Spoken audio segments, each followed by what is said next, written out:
Hello everyone and welcome to the channel. I'm Emmanuel, I'm an Airbus pilot, and today let's do a deep dive into threats associated with charts. Now, many of you are using charts either from Jeppesen or from Lido or whatever else you may be using.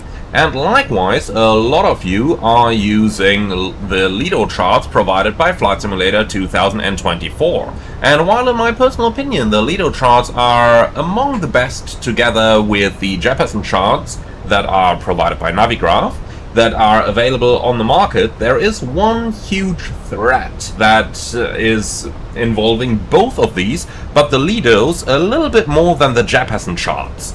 Now let's go ahead and have a look into that. So what's the situation? We're on approach to Las Vegas over here. It is nighttime, and as expected you're not gonna see a lot. Now Las Vegas, as we all know, is surrounded by high terrain, and that's where the problem starts. So the standard ILS-26 left approach, which is one that is flown like 99% of the time, just leads you in over here, and then you got the missed approach. Now the missed approach takes you to the right and then takes you out like this, and you can notice that the missed approach has an altitude of 6,000 feet assigned to it with a field elevation of 2,069 feet. So in other words, we are climbing to an altitude that's 4,000 feet above the field elevation.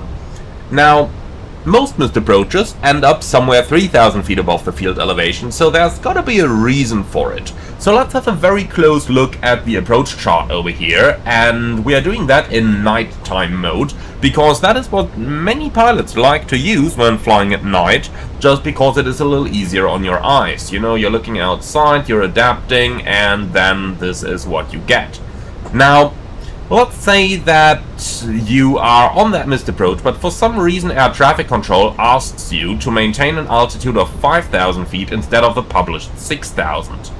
You are gonna look at that chart, you'll be like, okay, we're below the MSA, which is 6,600 in that sector. So yeah, sure, we're over the city, so let's accept 5,000. Well, here's where the problem starts.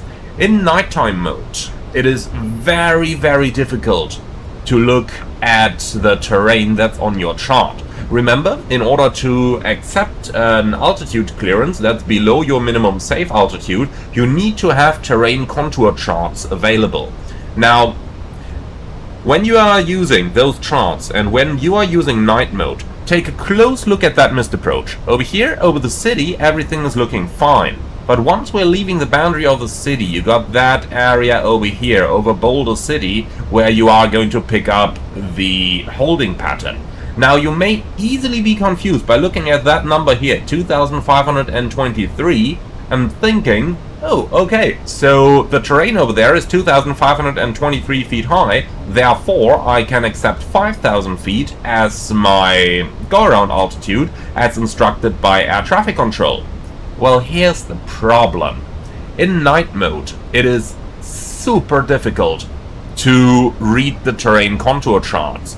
What looks like you may only have terrain at 2,523 feet by the indication in the holding over here.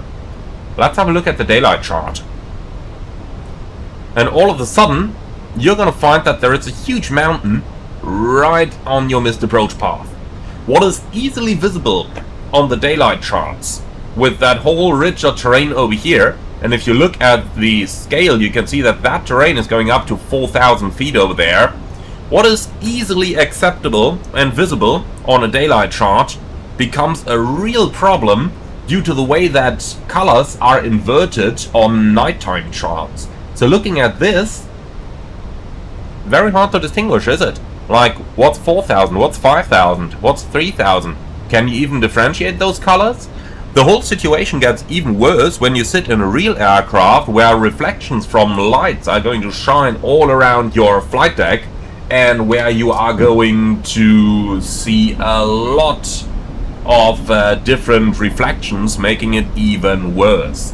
Now, if you were to accept that missed approach, there are of course still several layers of safety built into the whole procedure.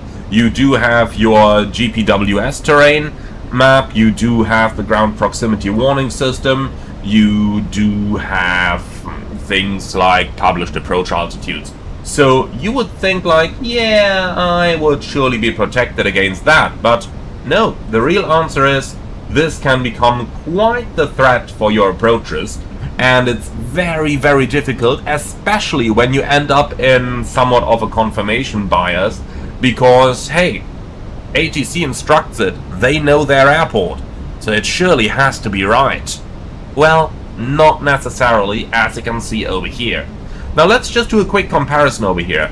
The problem is worse with Lido charts than it is with Jeppesen charts. So if we just switch over to the Navigraph chart over here, and now let's just pick up Las Vegas once again, and go for the approach chart and the ILS Zulu 26 left. You can see that the Jeppesen charts have actually solved that problem by giving you colored terrain contours and not black contrasts or black and gray contrasts on the approach chart.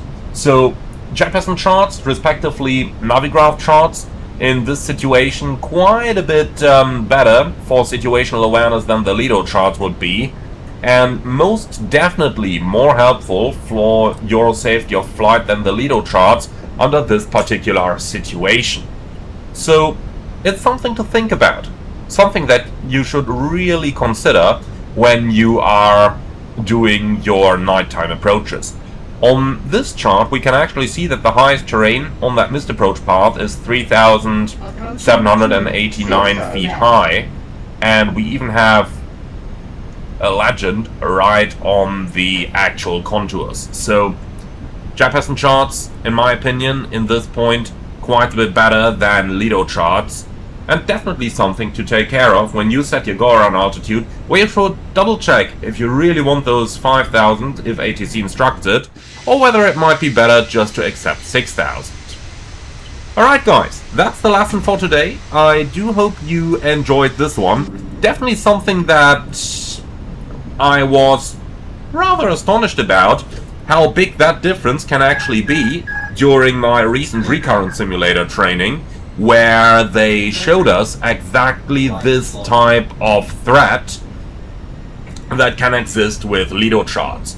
Now, it's going to be interesting to see, now that the industry has identified that problem, whether Lido is actually going to do something about it and provide some corrections, or whether they are going to, or what they are going to do about it. In any case guys, that's it for today's video. Thank you very much for watching. I do hope you found this one interesting. As always, leave your feedback in the comments underneath the video. Now, don't ask me why we are doing a runway excursion on landing over here, just to add a little bit to that fun. And yeah, that's what I gotta offer you today. Let's put that airplane in the fence and hope that the fence is a little less rigid than the mountain on the missed approach in Las Vegas. Thank you very much for watching. As always, like, comment and subscribe, and if you love what I'm doing on this channel, I would appreciate a small donation through the Buy Me Coffee link in the video description below. Thank you very much for watching. Leave your feedback in the comments underneath the video. Let me know if you've noticed something like this already. And with that, I'm really looking forward to see you all again on the next one.